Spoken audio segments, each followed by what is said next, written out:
Zia orphanage trust দুর্নীতি মামলায় 5 বছরের সাজাপ্রাপ্ত বিএনপি চেয়ারপারসন খালেদা জিয়াকে হাইকোর্টের দেওয়া জামিন আদেশের বিরুদ্ধে রাষ্ট্রপক্ষ ও দুর্নীতি দমন কমিশনের করা লিভ টু আপিল এবং আপিল বিভাগের স্থগিতাদেশ তুলে নেওয়া সংক্রান্ত আবেদনের ওপর আজ দ্বিতীয় দিনের শুনানি শেষে এ বিষয়ে আদেশের জন্য আগামী মঙ্গলবার দিন ধার্য করেছেন আদালত। এর ফলে খালেদা জিয়াকে এই মামলায় হাইকোর্টের দেওয়া জামিন বহাল থাকবে কিনা এবং অন্য কোনো মামলায় তাকে গ্রেফতার না দেখালে তিনি কারামুক্ত হবেন কিনা তা নিয়ে বিএনপির উদ্বেগ অন্তত আরো সপ্তাহখানেক দীর্ঘ হলো। 3 মাস আগে খালেদা জিয়া কারাগারে যাওয়ার পর থেকেই বিএনপি মানববন্ধন, কালো পতাকা প্রদর্শন, স্বাক্ষর সংগ্রহের মতো শান্তিপূর্ণ প্রতিবাদী কর্মসূচি দিয়ে আসছিল, কিন্তু তাতেও পুলিশি হামলা, গ্রেফতার, মামলা থেকে মুক্তি না মেলার পর এবং এই 3 মাসে ঢাকা শহরে একটি সমাবেশেরও অনুমতি না পাওয়ায় খালেদার মুক্তিতে তৃণমূল থেকে বড় আন্দোলনে যাওয়ার বিষয়ে কেন্দ্রীয় নেতাদের ওপর চাপ বাড়ছে। খালেদা জিয়ার মুক্তি ও নিরপেক্ষ সরকারের অধীনে জাতীয় নির্বাচন, এই দুই ইস্যুতে 20 দলীয় জোটের শরিকদের নিয়ে কঠোর আন্দোলন গড়ে তুলতে বিএনপির 78টি সাংগঠনিক জেলা শাখার নেতাদের প্রায় সবাই অভিন্ন মতামত দিয়েছেন বলে সংবাদ মাধ্যমের খবর। তবে গত সপ্তাহে প্রধানমন্ত্রী শেখ হাসিনা গণভবনে এক সংবাদ সম্মেলনে বলেছেন, আইনগতভাবে মোকাবেলা করে আদালত থেকেই খালেদা জিয়ার মুক্তির ব্যবস্থা করতে হবে এবং আগামী সংসদ নির্বাচনে আসা না আসাও যে কোনো দলের নিজস্ব সিদ্ধান্ত। কাজেই এর কোনোটিতেই তাঁর সরকারের কিছু করার নেই। এসব নিয়ে আলোচনায় আজ রাজখান স্টুডিওতে আছেন আওয়ামী লীগের সংস্কৃতি বিষয়ক সম্পাদক অসীম কুমার উকিল, বিএনপির যুগ্ম মহাসচিব সৈয়দ মোয়াজ্জেম হোসেন আলাল এবং বিএনপি নেতৃত্বাধীন 20 দলীয় জোটের শরিক এলডিপির সিনিয়র যুগ্ম মহাসচিব শাহাদাত হোসেন সেলিম। স্বাগত আপনাদের তিনজনকে। শাহাদাত হোসেন সেলিম, আপনাকে দিয়ে শুরু করি যে সর্বশেষ যে জোটের বৈঠক হয়েছে তাতেও আপনারা আবারও পুনর্ব্যক্ত করেছেন, এই সংবাদ মাধ্যমে সেই খবরই এসেছে, পুনর্ব্যক্ত করেছেন, একমত হয়েছেন এই বিষয়ে যে আপনারা জোটবদ্ধভাবেই খালেদা জিয়ার মুক্তি না হলে নির্বাচনে যাবেন না। খালেদা জিয়ার মুক্তি দীর্ঘায়িত হবে বলে মনে হচ্ছে কিনা? ধন্যবাদ আপনাকে। যে জোটের কারাবন্দিত্ব দীর্ঘায়িত হবে বলে মনে হচ্ছে কিনা? জোটের বৈঠকে বেগম খালেদা জিয়া মুক্ত থাকা অবস্থায় আমাদের সিদ্ধান্ত হয়েছে, কারণ আমাদের একটা আশঙ্কা ছিল যে বেগম খালেদা জিয়াকে এই সরকার একদম বিনা কারণে বিনা বিচারে কারাগারে পাঠাবেন এবং পরবর্তীকালে বেগম খালেদা জিয়াকে জেলে রাখা অবস্থায় আমাদের জোটে যে কয়েকটি আলোচনা সভা হয়েছে, প্রতিটি আলোচনা সভায় আমরা এই মর্মে একমত হয়েছি যে বেগম খালেদা জিয়াকে জেলে রেখে আর কোনো নির্বাচনে 20 দলীয় জোট অংশগ্রহণ করবে না। আর আপনি যেটা বলেছেন যে বেগম খালেদা জিয়ার কারাবাস দীর্ঘায়িত হবে কিনা, এটা অবশ্যই দীর্ঘায়িত হবে, কারণ বিষয়টি রাজনৈতিক। এটার সাথে আইন, আদালত, হাইকোর্ট, সুপ্রিম কোর্টের সাথে সামান্যতম কোনো সম্পর্ক নেই। এটি একটি রাজনৈতিক মামলা, রাজনৈতিক উদ্দেশ্য প্রণোদিতভাবে এই মামলাটা করেছে। আপনার 10 বছর পর্যন্ত এই মামলাটাকে কচ্ছপ গতিতে চলার পরে পরবর্তীকালে যখন দেখেছে যে এটাকে সুপারসনিক গতিতে নিয়ে বেগম খালেদা জিয়াকে কারাবন্দি না করা ছাড়া বর্তমান সরকার আর কোনো উপায় নেই, সামনে আর কোনো রাস্তা নেই, তখনই বেগম খালেদা জিয়াকে আপনার কারাগারে দিয়েছে। ব্যাপারটা হলো যে মানে 10 বছর একটা মামলা চলার পর আসলে এরপরে সুপারসনিক বলাটাও ঠিক কিনা তা নিয়ে তো বিতর্ক আছে। না, আপনার যে 10 বছর যেভাবে গতিতে চলতো ওইভাবে চললো, এটা আরো 10 বছর চলতো, কিন্তু এটাকে এক পর্যায়ে সুপারসনিক মানে কি, এটা সুপারসনিকেরও সুপারসনিক গতিতে বেগম খালেদা জিয়াকে আপনার কারাগারে আপনার নিক্ষিপ্ত করা হয়েছে। এখন ব্যাপারটা হলো যে এরকম দেখুন, যেই মামলায় বেগম খালেদা জিয়াকে জেলে দেওয়া হয়েছে এবং যেভাবে আপনার দীর্ঘায়িত করা হচ্ছে, এখানে আইনঙ্গনের যারা মানে ক খ জানে তারাও জানেন যে আপনার এই মামলায়, এই ধরনের একটা মামলায় এবং সাজার মেয়াদে এবং একজন মহিলা হিসাবে, একজন বয়স্ক নারী হিসাবে তিনি এটা তেমন কোনো শুনানি ছাড়াই যদি বা জামিন হয়, ওনার নামে আরো 36টা মামলা আছে, তার মধ্যে একটি মামলাতে তো কুমিল্লাতে আপনার 15 তারিখে একটা ডেট আছে। খালেদা জিয়ার মুক্তি না হলে বিএনপি নির্বাচনে বা 20 দলীয় জোট নির্বাচনে যাবে না। ব্যাপারটা যদি এই সিদ্ধান্তই হয় তাহলে খালেদা জিয়াকে না মুক্ত করবার তো মানে পদ্ধতি আছেই না। এটা আপনার একদম আমরা এই মুহূর্তে একদম সরল সিদ্ধান্তে এইভাবে আসবো না যে বেগম খালেদা জিয়াকে আমরা কারাগারে রেখে 20 দলীয় জোট নির্বাচনে যাবেই না। এটা ধরুন এখনকার রাজনৈতিক সিদ্ধান্ত। এটা নির্বাচন যেমন আমার ব্যক্তিগতভাবে অভিমত, গত 1 বছর যাবত আমি সবসময় বলে আসছি যে আমি যথাসময়ে সংসদ নির্বাচন দেখছি না। আমি নির্বাচন ব্যাপারে আমি যথেষ্ট সন্দিহান, সেক্ষেত্রে নির্বাচন না হওয়ার সম্ভাবনা তো মানে এই বিষয়টা আপনার কাছে শুনবো, মানে আপনি নির্বাচনটাই হবে কিনা তাই নিয়ে আমি আপনার এখানে আরো অনেকবারই বলেছি, আমি সেই ব্যাখ্যাটা শুনবো যে কেন আপনি নির্বাচন হওয়া নিয়ে সন্দেহ, কারণ সরকার তো বারবার বলছে কেউ আসুক না আসুক যথাসময়ে নির্বাচন হবে। সৈয়দ মোয়াজ্জেম হোসেন আলাল, পত্রিকায় পড়লাম, যে আমি যুগান্তরে পড়েছি, যে ৭৮টি সাংগঠনিক জেলার নেতৃবৃন্দ নেতা কর্মীদের সঙ্গে কাছ থেকে আপনারা মতামত নিয়েছেন। আপনারা নিজেরা মুখে এই গত ৩ মাস ধরেই বলছিলেন খালেদা জিয়া কারাবন্দী হবার পর থেকেই যে আপনাদের উপর চাপ আছে তৃণমূল থেকে যে আন্দোলনটা জোরদার করবার, কিন্তু আপনারা শান্তিপূর্ণ রাখতে চাইছেন। এটা কি সত্যি যে ৭৮টি সাংগঠনিক জেলায় চাইছে একটি জোরদার আন্দোলন? আপনাকে ধন্যবাদ। তারা চাচ্ছে এই কারণে যে শান্তিপূর্ণ কর্মসূচির মধ্যেও যে পরিমাণ জুলুম, নির্যাতন, গুম, খুন, কারাগারে নেওয়া এবং সাদা পোশাকে যেভাবে গ্রেফতার, অস্ত্র উঁচিয়ে যেভাবে গ্রেফতার, এবং একটি সমাবেশের মধ্য থেকে জাতীয় পর্যায়ে সিনিয়র নেতৃবৃন্দের বাহুর মধ্য থেকে জোর করে ছিনিয়ে নেওয়ার যে উদাহরণ। আপনাকে গ্রেফতার করা হলো কি কালো পতাকা প্রদর্শনের দিন? হ্যাঁ, কালো পতাকা প্রদর্শন। যাই হোক, আমার প্রসঙ্গটা আমি নাই বললাম। এটা তো জেলখানা তো আমার এখন সেকেন্ড হোম হয়েছে, সুতরাং ওটা নিয়ে আমি এত আলোচনাও করতে চাই না, আর ওটা আলোচ্য বিষয় থাকবে অন্যদের জন্য, আমারটা আমি বলবো না।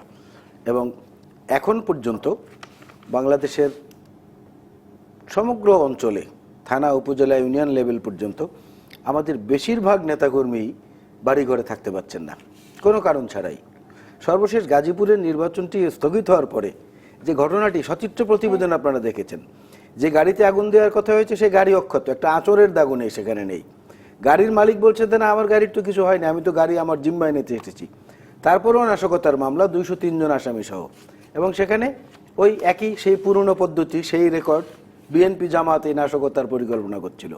এখন অবস্থাটা এমন দাঁড়িয়েছে, ওই যে আপনি দেখালেন হেডলাইনে যে বজ্রপাতে 22 জন নিহত, প্রায় আমরা দেখছি।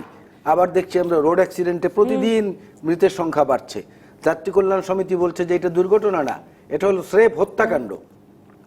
এখন কবে না আবার বলে বসে সরকার পক্ষের লোকজন যে এই বজ্রপাতের জন্য, এই সড়ক দুর্ঘটনার জন্য, এই দ্রব্যমূল্য বাড়ার জন্যে, এই যে আগামীতে আবার ট্যাক্স এবং বিদ্যুতের মূল্য বাড়বে, এজন্য বিএনপি জামাত দায়ী। সুতরাং আমাদের তো সম্মুখে অগ্রসর হওয়া ছাড়া কোনো উপায় নেই। সরকারেরও যেভাবে বলছে নির্বাচন করা ছাড়া উপায় নেই, আমাদেরও সম্মুখে অগ্রসর হওয়া ছাড়া কোনো উপায় নেই।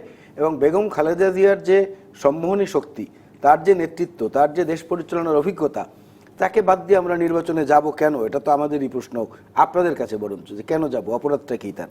সম্মুখে অগ্রসর হওয়া ছাড়া গতি নেই বলছেন, কিন্তু সম্মুখে অগ্রসর হতে পারলেন না কেন এই কয় বছর? মানে এই 2015-র পর থেকে, মানে আজকেও ওই পত্রিকাটি আসলে লিখেছি ঈদের পর আন্দোলনের প্রস্তুতি নিচ্ছেন, তো খোঁচা দিয়ে অনেকেই আপনাদেরকে বলে যে কত ঈদ এলো গেল। না, ঠিক আছে, পত্রিকা বলুক, কিন্তু আমাদের পক্ষ থেকে কিন্তু কেউ এমনটা করে বলেনি। এখন এখানে আপনার একটা জিনিস দেখতে হবে, রাজনৈতিক শক্তিকে যদি আরেকটি রাজনৈতিক শক্তি দ্বারা কৌশলে পরাস্ত করার চেষ্টা করা হয়, সেটা ভিন্ন জিনিস। কিন্তু সেই কৌশলে যদি সমগ্র প্রশাসন, সমগ্র সাংবিধানিক প্রতিষ্ঠানগুলোকে একত্রে ব্যবহার করা হয়, তখন হচ্ছে কি, বিরোধী দল, ক্ষমতার বাইরে থাকা 12 বছরের একটি দল, এবং রাষ্ট্রের সমস্ত রাষ্ট্রযন্ত্র সর্বগ্রাসী শক্তি নিয়ে ঝাঁপিয়ে পড়ছে। এখানে তো আওয়ামী লীগ অনুপস্থিত। আওয়ামী লীগ তো শুধু মুখে বলে যাচ্ছে, উপস্থিত হচ্ছে লাঠিয়াল বাহিনী, পেটোয়া বাহিনী এবং রাষ্ট্রের সমস্ত প্রতিষ্ঠান, তার মধ্যে সাংবিধানিক প্রতিষ্ঠানগুলোও রয়েছে।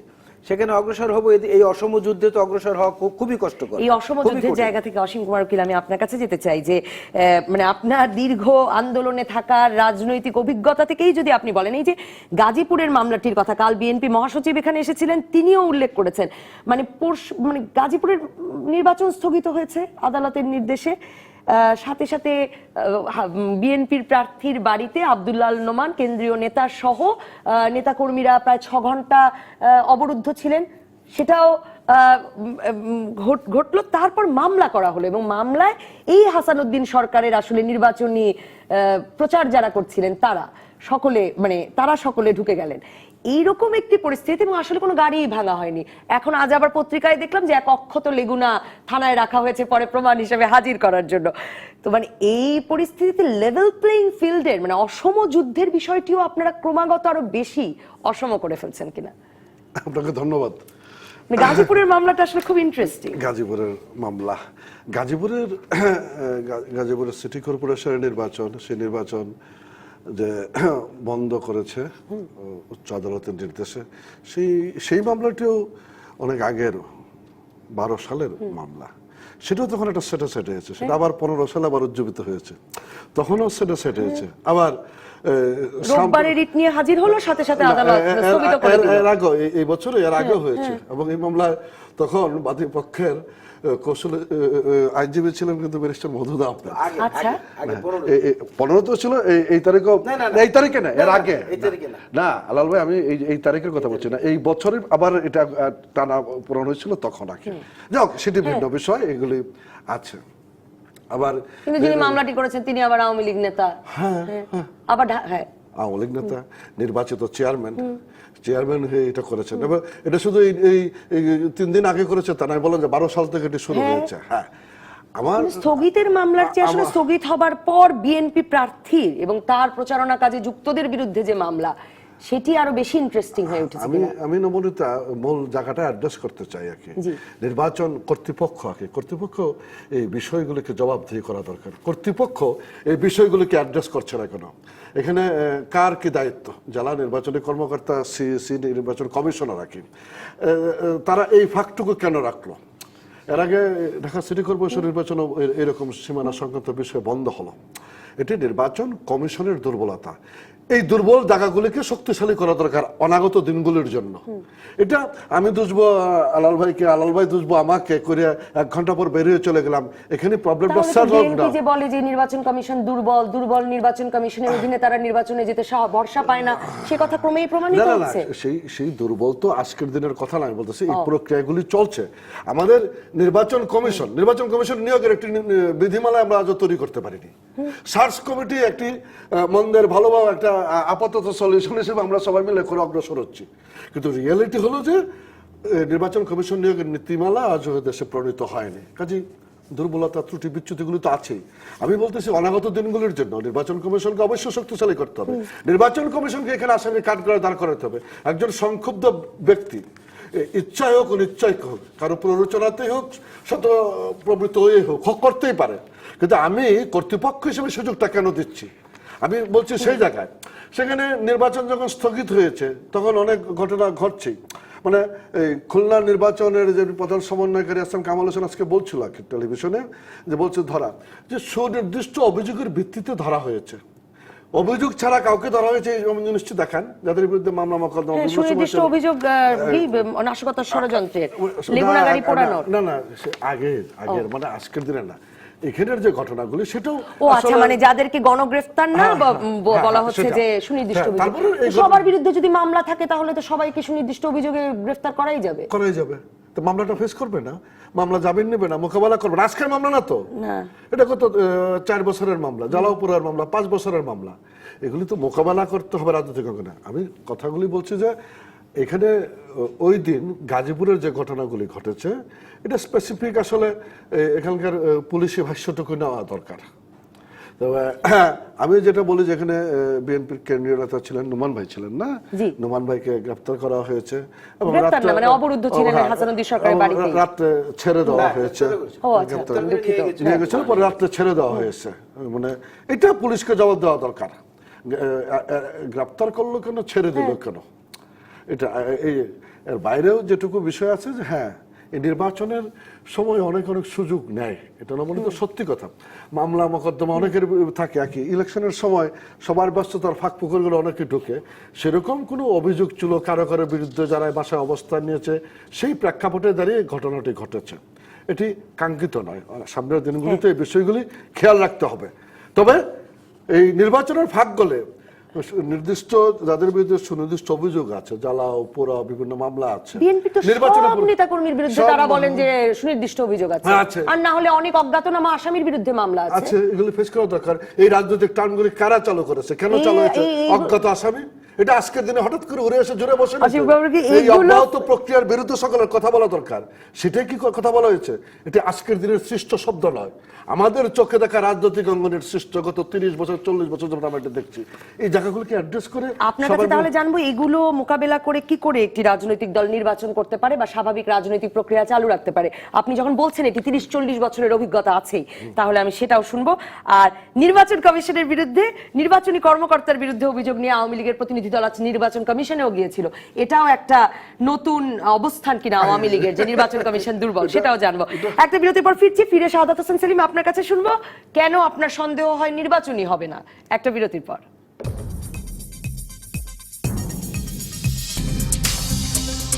ফিরে এলাম রাজকাহনে। শাহাদাত হোসেন সেলিম, আপনি বলছিলেন যে নির্বাচনের কথা আর কি আপনি অনেকবার অনেক জায়গায় বলেছেন, আবার যদি একটু স্মরণ করেন, মানে আপনার এ সন্দেহ কেন যে নির্বাচনটাই যথাসময়ে হবে না? কারণ প্রধানমন্ত্রী শেখ হাসিনা সহ আওয়ামী লীগের সকল নেতৃবৃন্দ বারবার আপনাদের এই আলটিমেটামই দেন যে আপনারা আসেন না আসেন নির্বাচন যথাসময়ে হবে। হ্যাঁ, এই পর্বে তাহলে আমাকে একটু সময় দিতে হবে, আপনি যদি পরে আমাকে সময় কমও দেন। ব্যাপারটা হলো যে কি, বাংলাদেশে যে কয়েকটি নির্বাচন হয়েছে, 10টি নির্বাচন হয়েছে, তার মধ্যে 4টি নির্বাচন হয়েছে রাজনৈতিক দলের অধীনে, রাজনৈতিক সরকারের অধীনে। 73 সালে নির্বাচনে যে অভিজ্ঞতা অর্জন করেছে আওয়ামী লীগ, 73 সালে নির্বাচন অভিজ্ঞতা অর্জন করে আওয়ামী লীগ 75 সালের 25শে জানুয়ারি নির্বাচন পদ্ধতিটাকেই বন্ধ করে দিয়েছে। 86 সালে 88 সালে জাতীয় পার্টির অধীনে যে নির্বাচন হয়েছে, জাতীয় পার্টি সরকারের অধীনে, সেখানে আওয়ামী লীগ এবং বিএনপি অংশগ্রহণ করে নাই, সেই সংসদে বেশি দিন টিকতে পারে নাই। 96 সালে বিএনপি সরকারের অধীনে যে নির্বাচনটা হয়েছে 15 দিনের বেশি, সে সরকার টিকে নেয় এবং কোনো রাজনৈতিক দল অংশগ্রহণ করে নাই। একই অবস্থা কিন্তু 2014 সালে যখন 5ই জানুয়ারি নির্বাচনটা হয়েছে, সেই নির্বাচনে সরকারি দল এবং তার কিছু হালুয়া রুটির ভাগ বাটোয়ারা যারা পেয়েছেন তারা ছাড়া আর কেউ নির্বাচনে অংশগ্রহণ করেন নাই। তাহলে আপনি বলতে পারেন যে অন্যান্য দলগুলো নির্বাচনগুলো টিকে গেছে, এই মানে টিকে নেই। এই নির্বাচনটা কেন টিকলো? এই নির্বাচনটা টিকার পিছনে আওয়ামী লীগের কোনো সফলতা নাই, এখানে বিএনপির ব্যর্থতা, সীমাহীন ব্যর্থতা। বিএনপির ব্যর্থতার কারণেই এবং বিএনপির রাজনৈতিক কৌশল, জনসমর্থন, মানে আওয়ামী লীগের জনসমর্থন, না জনসমর্থন অনেক ভারী আপনাদের দিকে নাই। না, জনসমর্থন আওয়ামী লীগ তো নাই। আওয়ামী লীগ নামে রাজনৈতিক দলের কোনো অস্তিত্ব নাই, এটা আছে সরকার, মানে সরকারটাই মানে এখন আওয়ামী লীগকে চালাচ্ছে, এখানে আওয়ামী লীগ নাই। আর জনপ্রিয়তা যদি বলেন, যেমন বেগম খালেদা জিয়ার ভাগ্য কখন নির্ধারিত হয়েছে? বেগম খালেদা জিয়া যখন 3 মাস চিকিৎসার পরে বিমানবন্দরে আসলেন, সমস্ত লাইট নিভিয়ে দেওয়ার পরও যখন জনস্রোত নেমেছে, উখিয়া যখন যাওয়ার পথে বেগম খালেদা জিয়ার জনস্রোত নেমেছে, তখন সরকার সিদ্ধান্ত নিয়েছে যদি বিএনপি সহায়ক সরকার না, তত্ত্বাবধায়ক সরকার না, আন্দোলনের অংশ হিসেবে যদি এই সরকারের অধীনে নির্বাচনের ঘোষণা দেয়, তাহলেও কিন্তু তক্ততাস উড়ে যাবে। এখন দেখুন, একটি ঘটনা কিন্তু বারবার ঘটে না। 2014 সালের 5ই জানুয়ারি কিন্তু বিএনপি একটা আওয়ামী লীগ নির্বাচন করতে পেরেছে। বিএনপি 1996 সালে 15 ফেব্রুয়ারি নির্বাচন করার পরে 2007 সালে 22 জানুয়ারি নির্বাচন করতে পারে নাই। আবার ক্ষমতা আসার মতো সমস্ত প্ল্যান প্রোগ্রামগুলো সাজিয়ে দাবার, আপনার যেখানে যেরকম দাবার গুটি সাজানোর পরও কিন্তু সেই সাজানো বাগানটা তছনছ হয়ে গেছে। এখন আওয়ামী লীগ যতই বলুক, আমি আপনাকে একটা উদাহরণ দিয়ে, জানি না উদাহরণটা কিভাবে নেবেন। টকশোগুলো বাংলাদেশে বেশ জনপ্রিয় এবং সেই ক্ষেত্রে বাংলাদেশের যদি আমরা যারা জীবনের ঝুঁকি নিয়ে টকশোতে আসি এবং কথা বলি, আমরা সবাই মিলে যদি সিদ্ধান্ত নিই যে আমরা টকশোতে আসবো না, আপনাদের এই টকশো কিন্তু 1 সপ্তাহ বেশি আর চলবে না। শুধু আওয়ামী লীগ সরকারি দল নিয়ে আপনাদের টকশো চলবে না। সেই ক্ষেত্রে কিন্তু আপনাদের টেলিভিশন মালিকরাই কিন্তু সবাই ঐক্যবদ্ধ হয়ে বলবে যে ঠিক আছে, অন্তত কিছুটা সেন্সর করে হলো আলোচনা চলেন। এখন নির্বাচনে বিরোধী দল আসবে না, সেই নির্বাচন আবার হবে, এটা আমি মনে করি না। সেই কারণে সরকারের মাথা ব্যথা, সকাল থেকে রাত 12টা পর্যন্ত সরকারের মাথা ব্যথাটা কি? বিএনপিকে নির্বাচন আনা, বিএনপিকে নির্বাচন আনা। আর বিএনপিকে নির্বাচন আনার জন্য এখন একটা নানামুখী চাপ, বেগম খালেদা জিয়ার উপর যে চাপটা, এই চাপটা শুধুমাত্র বিএনপিকে কাবু করে নির্বাচন আনার ব্যাপারে। কিন্তু বেগম খালেদা জিয়া অত্যন্ত দৃঢ়। আপনি একটা জিনিস চিন্তা করেন, 73 বছর। জি, তাহলে তো বেগম খালেদা জিয়ার মুক্তি ছাড়া আপনারা নির্বাচনে আসবেন না, এই কথা বলে আসলে 20 দলীয় জোট বিএনপি একটা মানে তার পাল্টা চালতে চাইছে। এটা রাজনীতির কৌশল। আমি আবার বলি, কৌশলের খেলায় কিন্তু সরকার, আওয়ামী লীগ না, সরকার আপনার এগিয়ে থাকে, বিএনপি সবসময় পিছিয়ে থাকে। কিন্তু তারপরে জনগণ বিএনপির সাথে আছে, জনগণ সরকারের পক্ষে নাই, এবং সেটা একদম নিশ্চিত। এটা গাজীপুরের নির্বাচন, আমরা বলেছি। আপনাকে আমি ওই প্রশ্ন নিয়ে আসবো, এরপরে যখন আসবো। আপনি বলছেন যে বিএনপি যে কোনো ভাবে নির্বাচন এলে, অনেকদিন পরে এই শব্দ শুনলাম, তক্তে তাউস উড়ে যাবে এই সরকারের, তো সেই মানে তাহলে বিএনপি নির্বাচনে এলেই তো তাহলে সরকারের চাল ব্যর্থ হয়ে যায়। আমি যেটা বলি যে গত 2014 সালের যে 5ই জানুয়ারি নির্বাচন, তারানকো সাহেব এসেছেন, কি আলোচনা করেছেন বিএনপি জাতির সামনে প্রকাশ করেন নাই। বিএনপি সেই সময় সেই কৌশলে পরাজিত হয়েছেন বিএনপি, এবং বিএনপি পরাজিত হয়েছেন বলে কিন্তু আজকে তারা সেই এটার কুফল ভোগ করছেন। রাজনীতিতে আপনি একটা ভুল আপনাকে অনেক দূর পিছিয়ে যায়। সেই ফাঁদে আপনারা পা দিতে যাচ্ছেন নির্বাচনে না আসা। আমরা কোনো ফাঁদে পা দিচ্ছি না, বরঞ্চ সরকার অত্যন্ত বেকায়দা আছে। সরকার জানে শুধুমাত্র সরকারি দল নিয়ে আরেকটি নির্বাচন বাংলাদেশের মাটিতে অনুষ্ঠিত হবে না। যেই দেশি বিদেশি শক্তি 2007 সালের 22শে জানুয়ারি নির্বাচন হতে দেয়নি, সেই শক্তি তো বসে থাকবে না। 2014 সালের 5ই জানুয়ারি নির্বাচন আবার তারা হতে দিয়েছে এবং সকল আন্তর্জাতিক ফোরামে বাংলাদেশে মানে এই নিয়ে অনেকেই প্রশ্ন তুলছেন না। আমি সৈয়দ মুয়াজ্জেম সবাই হোসেন প্রশ্ন তুলছেন এবং ওই প্রশ্ন থেকে কেউ দূরে সরে আসেন নাই। 2014 সৈয়দ মুয়াজ্জেম হোসেন সালের আলাল, 5ই আপনি জানুয়ারি বলেছেন নির্বাচন যে গ্রহণযোগ্য হয়নি। আমি আসবো, সম্মুখে অগ্রসর হওয়া ছাড়া কোনো উপায় নাই, এটা বলেছিলেন আপনি। সম্মুখে অগ্রসর হতে আসলে পারছেন না কেন আপনারা? মানে এই যে আন্দোলন জমানো, জনসমাবেশ ঘটানো।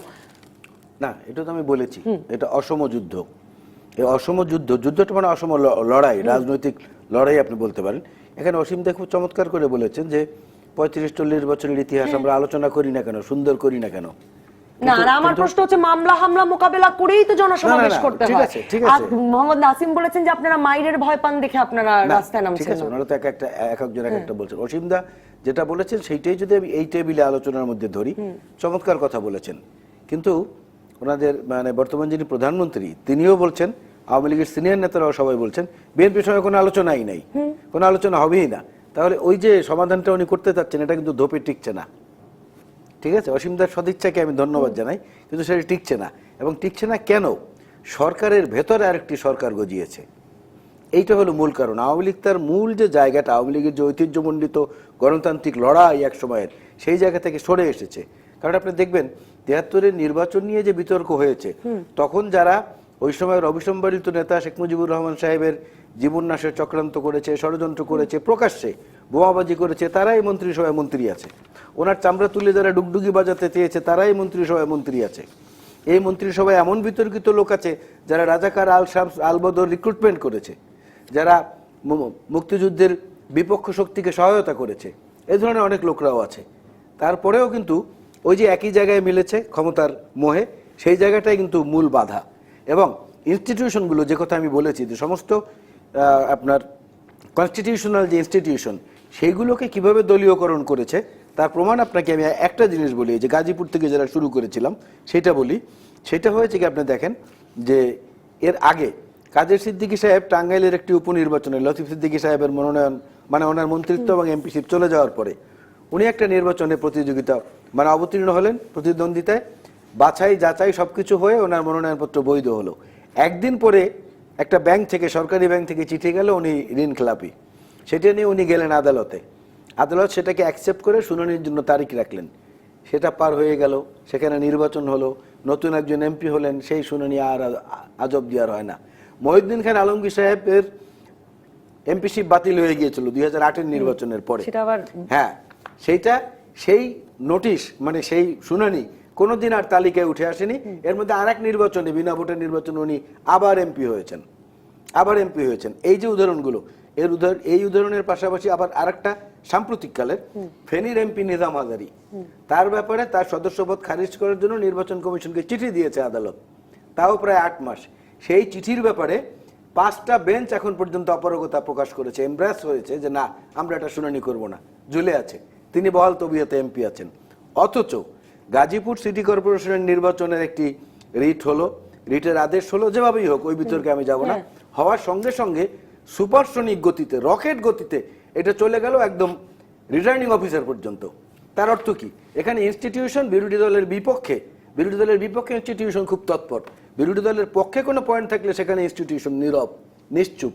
এই জন্য আমি বারবার একটি কথাই বিভিন্ন জায়গায় বলি যে আন্তর্জাতিক মানবাধিকার সনদ 1948-এর এবং আন্তর্জাতিক মানবাধিকার আইন, যেটা দুটোতেই বলা আছে যে সুষ্ঠু নির্বাচন বলতে শুধুমাত্র একটি বিধিবদ্ধ পদ্ধতিতে একটি প্রক্রিয়া নির্বাচন অনুষ্ঠান করা এবং ফলাফল ঘোষণা করা, এটা সুষ্ঠু নির্বাচন না। সুষ্ঠু নির্বাচনের মূল অনুষঙ্গ, মূল শর্ত হচ্ছে যেখানে পরাজিত প্রার্থীরা উৎসাহের সঙ্গে অংশগ্রহণ করে। সেই উৎসাহটাই তো নষ্ট করে দিচ্ছে, পিটিয়ে মেরে আইন অনুযায়ী বিচার করে, আইনকে নিজের মতো কখনো গতি সৃষ্টি করে, কখনো অগতি সৃষ্টি করে। আপনি দেখেন, আমি আমার নিজের অভিজ্ঞতায় বলি, আমি খুলনায় 6 দিন ছিলাম। আমি রাত 2টোর সময় আমার কক্ষে কি করছি, যে কক্ষে আমি ছিলাম, সেই জন্য পুলিশ কমিশনার হোটেলের এজিএম কে ফোন করে বলে উনি এত রাতে কি করে, গিয়ে দেখেন ওনার রুমে আর কে কে আছে। ওই ভদ্রলোক জাননি, উনি বলেছেন যে না, হোটেল ম্যানেজমেন্টের নিয়ম এটা পড়ে না। পরদিন উনি এটা আমাকে জানিয়েছেন। সেই পুলিশ কমিশনারের বিরুদ্ধে, সেই ডিআইজির বিরুদ্ধে বিএনপির প্রতিনিধি দল দরখাস্ত করে এসেছে আরো 15 দিন আগে, কোনো খবর নেই। কিন্তু আজকে যখন মহিউদ্দিন খান আলমগীর, আজকে যখন এসপি ইমাম সাহেবের নেতৃত্বে গেল, সঙ্গে সঙ্গে এসি এসে মিডিয়ার সামনে হাজির হলেন ইলেকশন কমিশনের সচিব। উনি বললেন ওই রিটার্নিং কর্মকর্তার দায়িত্ব সুপারভাইজ করার জন্য একজন যুগ্ম সচিব এবং আরো কয়েকজনকে দিয়ে আমরা একটা টিম বানিয়ে দিলাম। অর্থাৎ সরকারের পক্ষে দ্রুত গতি, বিএনপির পক্ষে ঘুমিয়ে থাকা। অসীম কুমার উকিল, এই যে আপনি বলছিলেন যে আমি একটা বাক্যে শেষ করে দিই, 2014 5 জানুয়ারির নির্বাচন তো এই সরকার জোর করে করে নাই। 2014 5 জানুয়ারি নির্বাচন জোর করে করে দিয়ে গেছে সুজাতা সিং।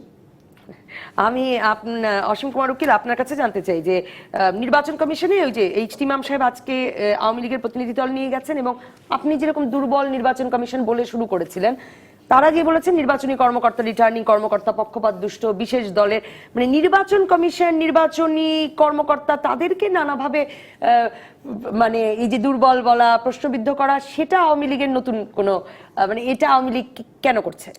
ক্ষমতাসীন দল মানে আপনাদের চোখে নতুন লাগছে। আমি দেখছি একটু ভিন্ন মাত্রা যে বিষয়গুলো আমরা সবাই মিলে দেখছি, এটা দুর্বল না, এগুলি ত্রুটি। এই ত্রুটিগুলিকে চোখে আঙ্গুল দিয়ে দেখিয়ে দেওয়া দরকার। স্থানীয় সরকার নির্বাচন, আজকে 2টা সিটি কর্পোরেশন নির্বাচনের ত্রুটিগুলি দেখিয়ে দিলে আর সামনের দিনগুলিতে লেভেল প্লেইং ফিল্ড আপনাদের হচ্ছে না, কারণ ক্রমাগত মাসের পর মাস আপনারা চাপ দিচ্ছেন এমপিদের নির্বাচনী প্রচারণায় যেতে দিতে হবে। সেটা তো সিদ্ধান্ত হয়নি, এটা দাবি থাকতেই পারে, এটা দাবি করা হয়েছে, এটা তো সিদ্ধান্ত হয়নি। সিদ্ধান্ত হলে তখন বিষয়টা ভিন্ন। আবার এই আইন কানুনগুলি তো আমরা সকলে মিলেই করেছি। আজকের দিনে এটা মনে হয়েছে যে বিষয়টা এরকম না হলে এরকম হতে পারে। আমি যখন ছাত্রলীগ থেকে বিদায় নিই তখন এটা বয়স করেছিলাম 27 বছর। মানে তখন মনে হয়েছিল যে নিয়মিত ছাত্রদের হাতে ছাত্র রাজনীতি থাকলে ভালো ফলাফল আসবে আর কি। সেটা এখনো চলছে, কিন্তু এখন এটা নিয়ে এখন কথা হচ্ছে যে আদৌ এটার প্রয়োজন আছে কিনা সময়ের বিবর্তনে।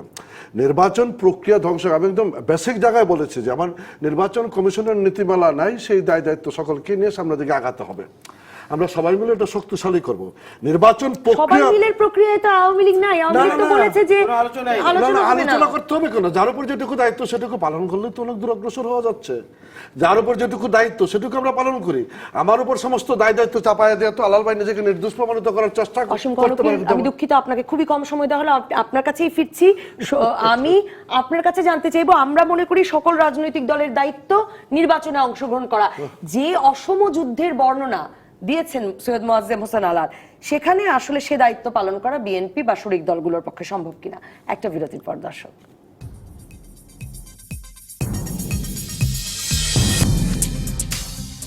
ফিরে এলাম। রাজকাহনে অসীম কুমার উকিল, আপনি বলছিলেন সকলের দায়িত্ব নিজ নিজ জায়গা থেকে পালন করলেই হয়। আমি যদি ধরে নেই যে বিএনপি এবং তার শরিক দলগুলোর রাজনৈতিক দল হিসেবে দায়িত্ব নির্বাচনে অংশগ্রহণ, এই অসম যুদ্ধের মানে লড়াইয়ের ময়দানে তাদের পক্ষে স্বাভাবিক রাজনৈতিক প্রক্রিয়ায় চালানো কি করে সম্ভব, নির্বাচনে যাওয়াই কি করে সম্ভব?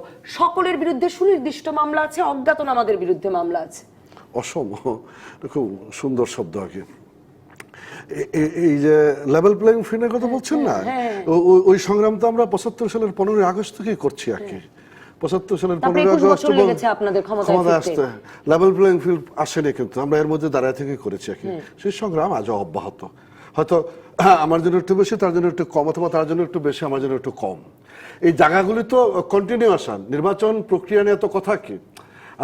আমরা 79 সালে নির্বাচন অংশগ্রহণ করেছি জেনারেল জিয়ার আন্ডারে। আমরা 39টা আসন পেয়ে নির্বাচন করেছি। তার আগে আমার দল করার জন্য জেনারেল জিয়ার কাছ থেকে পারমিশনও নিতে হয়েছে।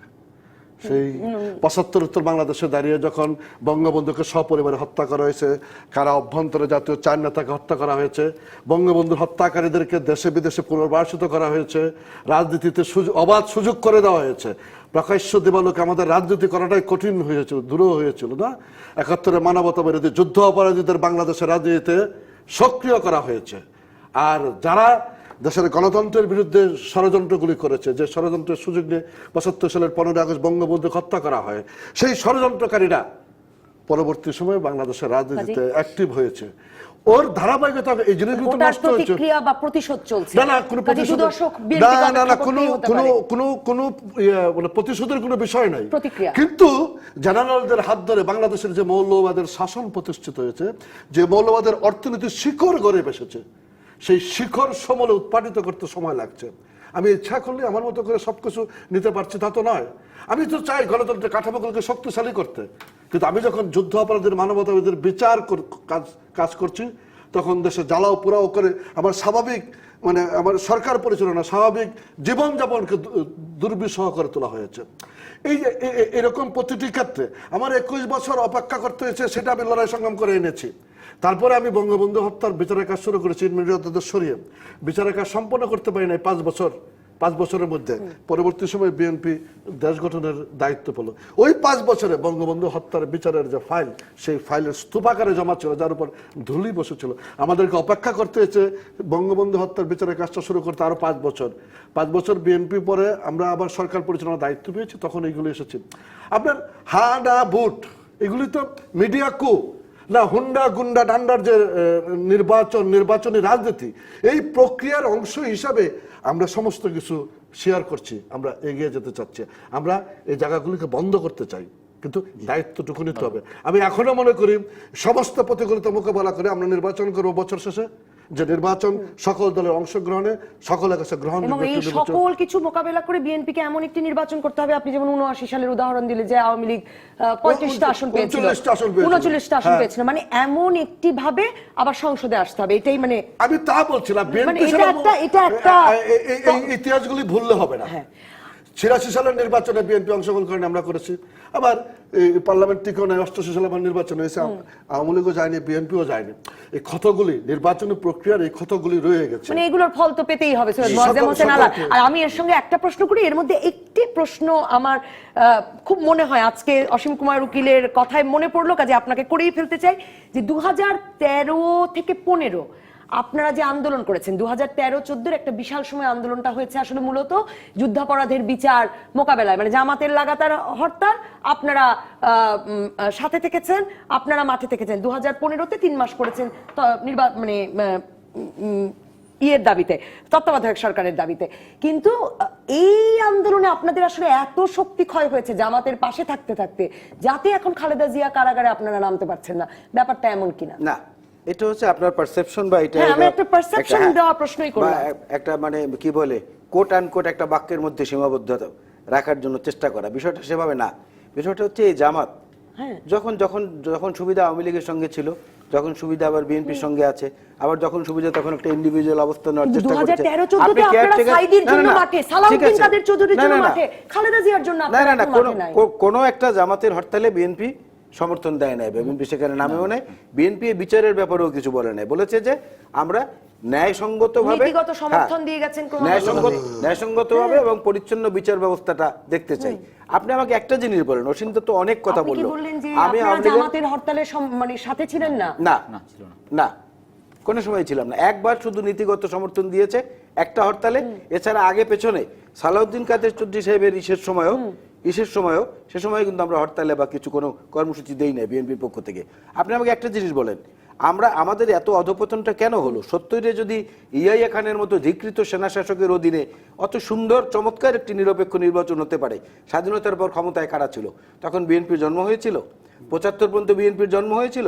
বিএনপির জন্ম তো 78 সনে, 79 সনে নির্বাচন হলো। তাই 72 থেকে 75 পর্যন্ত এই চ্যাপ্টারটাকে দূরে রেখে 75-এর 15ই আগস্ট থেকে যখন আওয়ামী লীগ শুরু করে, তখন মনে হয় যেন বাংলাদেশ স্বাধীন হয়েছে বোধহয় 75 সনে। এর আগের যে বিভেদ, নিজেদের মধ্যে রক্তারক্তি, এই যে রক্ষী বাহিনী, সর্বহারা পার্টি, জাসদের গণবাহিনী, আওয়ামী লীগের বিভিন্ন লাল বাহিনী, নীল বাহিনী, যে সিরাশিকদের হত্যা থেকে শুরু করে আবার আওয়ামী লীগের এমপিদেরকে মারা, তখন বিএনপি কোথায় ছিল? তারা তো ছিল না তখন। আপনার কেয়ারটেকারের ফর্মুলা হলো প্রফেসর গোলাম আজমের, তিনি এটাকে তুলে দিলেন আওয়ামী লীগের হাতে, এটাকে মার্কেটিং করলো আওয়ামী লীগ, নেতৃত্ব দিলেন আওয়ামী লীগ, করে তারা সেটা বাস্তবায়ন করলেন। আবার আওয়ামী লীগ তাদের সুবিধা মতো সময়ে বিচারপতি খায়রুল হক সাহেবকে পুরস্কৃত করলেন পরবর্তী আইন কমিশন দিয়ে, আইন কমিশনের চেয়ারম্যান করে তিনি এটাকে বাতিল করলেন। পঞ্চদশ সংশোধনীর মাধ্যমে আরও অনেকগুলো সংশোধনীর মাধ্যমে বিরোধীর পক্ষে কিছু জাজমেন্ট নিয়ে নিলেন। এই প্রক্রিয়ার সঙ্গে আমি বারবার এই কথাটাই বলছি যে আওয়ামী লীগের যখন বাঁশের চেয়ে কঞ্চি বড় হয়ে গেছে, তখন আওয়ামী লীগের জন্য বিপদটা এসেছে নতুন করে। এখন আওয়ামী লীগ যদি বলে 21 বছর তারা লড়াই করেছে, আমাদেরকে 21 বছরে তারা ক্ষমতার বাইরে রাখবে, সেটা করতেই পারে। পাওয়ার ফ্যাক্টর যেগুলো আছে সেগুলোকে তো আস্তে আস্তে আস্তে আস্তে দলীয়করণ করেছে। আজকে আওয়ামী লীগের খুলনার যিনি মেয়র প্রার্থী, তিনি রিটার্নিং অফিসারের বিরুদ্ধে অভিযোগ করেছেন যে এই ছেলে একসময় মহসিন হলে জাতীয়তাবাদী ছাত্রদল করত। এখন আমরা তো দেখেছি বাকশাল ছাত্রলীগের সভাপতি এখন সর্বোচ্চ আদালতের বিচারপতি হিসাবে আছে। আমরা তো দেখেছি যে জাসদ ছাত্রলীগের নেতারা এখন বড় বড় জায়গায় আছে। তার অর্থ কি? চেয়ারে যখন বসে তখন তো সেই লোকটা নিরপেক্ষ হয়ে যায়, হওয়া উচিত অসীমদার কথা অনুযায়ী। তো সে তো যার আপনারা দায়িত্ব প্রধান তিনি নির্বাচন পালন করেন। কমিশনারকে পর্যন্ত নিরপেক্ষ মনে করছেন না, না, তিনিও তো না। কোন হলেই জানিয়েছিলেন না, ছাত্রলীগ। না, ঠিক আছে, আমরা হ্যাঁ। নিরপেক্ষ মনে করছি না, তো আমরা বলছি যে আমরা তাদের উপর আস্থা রাখতে চাই, কিন্তু যে কর্মকাণ্ডগুলোর উদাহরণ আমি দিলাম সেগুলোতে কি বলে প্রধানমন্ত্রী আওয়ামী লীগের মূল পুঁজি তো শেখ হাসিনা, বিএনপির মূল পুঁজি হচ্ছে বেগম খালেদা জিয়া, এটা তো সত্যি কথা। বেগম মানে নেত্রী শেখ হাসিনা কি বলেছেন, আক্ষেপ করে দুঃখ করে বলেছেন যে আমি ছাড়া আওয়ামী লীগের সবাইকে কেনা যায়, বলেছেন না উনি? এবং আরো একটি কথা বলেছেন, আমি ছেড়ে দিই 10 সেকেন্ডে, বলেছেন যে এই বেগম খালেদা জিয়ার কারাগারে যাওয়ার পরে উনি বলেছেন যে আমাকে যারা 111-এ কারাগারে নিয়েছিল আমার ঘরের মধ্যে, সেগুলোকে আমি চিরে রেখেছি, আমি এগুলোকেও ধরবো। তার মানে আওয়ামী লীগ কিন্তু সবচেয়ে বিপজ্জনক অবস্থায় আছে, বিএনপি অবস্থাটায় নাই। শাহাদাত হোসেন সেলিম, আপনি বলছিলেন যে নানাভাবে 2014-তেও আওয়ামী লীগ চক্রান্ত করেছে বিএনপিকে নির্বাচনের বাইরে রাখবার, এবার সকাল বিকাল তারা চিন্তা করছে কিভাবে বিএনপিকে আনা যায়, কিন্তু একটা চক্রান্ত আপনি দেখছেন। তো চাল তো ভন্ডুল করে দেওয়া যায় আপনারা নির্বাচনে এলেই। না দেখুন, কিছু তো ভুল, এবং যে কোনো ভাবে সংসদে ফেরা তো আপনাদের আসলে শক্তিমান করবে বলে আপনাদের অনেক নেতাকর্মীও মনে করেন। না, কিছু ভুল ভ্রান্তি তো বিএনপির হয়েছে, এটা অস্বীকার করার উপায় নেই।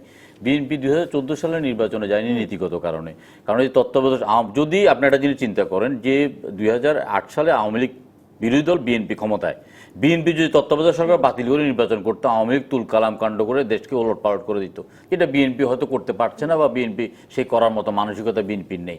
এখন অসীমদা কিন্তু বারবার অতীতের ধারাবাহিকতা টেনে আনছেন। 2001 সাল থেকে 2006 সাল পর্যন্ত বিএনপি ক্ষমতা ছিল, সে সময় আওয়ামী লীগের সাধারণ সম্পাদক ছিল আব্দুল জলিল। আব্দুল জলিলের বিরুদ্ধে ওই 5 বছরে বিএনপি কয়টা মামলা দিয়েছে? আর গতকাল আপনার অনুষ্ঠানে ছিলেন মির্জা ফখরুল ইসলাম আলমগীর, মির্জা ফখরুল ইসলাম আলমগীরের বিরুদ্ধে এই সরকার 86টা মামলা দিয়েছে। তাহলে এটা বাড়ছে কি কমছে? তাহলে পরবর্তীকালে যখন আবার বিএনপি যদি কখনো আল্লাহ না করুক ক্ষমতায় আসে, যেটাতে ওনারা সকাল বিকাল আতঙ্কে আসুক, যদি ক্ষমতায় আসে, ওবায়দুল কাদের সাহেবের বিরুদ্ধে 1078টা মামলা হবে, এটা ওনারা জানেন। এই সংস্কৃতিটা তো ওনারাই বন্ধ করছেন না, এবং বন্ধ করছেন না বলে ওনারা বাঘের পিঠ থেকে নামার কোনো সাহস পাচ্ছেন না, এবং বাঘের পিঠ থেকে নামার সাহস কিন্তু কারা তারা ওনাকে দিচ্ছেন না। ওই যারা 200 ভোট 300 ভোটের মালিক, তারাই কিন্তু ওই যে বাসার চাইতে কঞ্চি বড়, তারাই কিন্তু সরকারকে একটা বিভ্রান্ত অবস্থা রাখছে। আবার বিএনপি যে অবস্থা, বিএনপি সবসময় একটা ঐতিহাসিক সিদ্ধান্তহীনতায় ভোগে। বিএনপি দুটোটা এমন মারাত্মক ভুল করেছে যে ভুলের প্রাচিত্য এখন বিএনপি সহ সারা জাতীয়তাবাদী শক্তি করছে। কিন্তু আমাদের আসার জায়গাটা কোন জায়গায়? বিএনপির প্রধান জিয়াউর রহমান দলটি প্রতিষ্ঠা করার 2 বছর 10 মাস পরে মৃত্যুবরণ করেছেন। কেউ চিন্তা করেন এই বিএনপি টিকবে? 2 বছর 10 মাস পরে মৃত্যুবরণ করার পরে বাংলাদেশের সবচেয়ে বড় রাজনৈতিক দল হলো বিএনপি। সুতরাং আওয়ামী লীগ যতই নিশ্চিত করতে চায়, নিশ্চিন্ন করতে জাতীয় শক্তিকে, জাতীয়তাবাদী শক্তিকে নিশ্চিত আজকে আপনার জন্য লেভেল প্লেইং ফিল্ড হলো না। আপাতত বিদায় রাজকাহন থেকে। আগামীকাল বৃহস্পতিবার রাজকাহনের ফোন লাইন থাকবে খোলা রাত 10টা পর্যন্ত। সব খবরে খুঁজতে থাকুন রাজনীতি।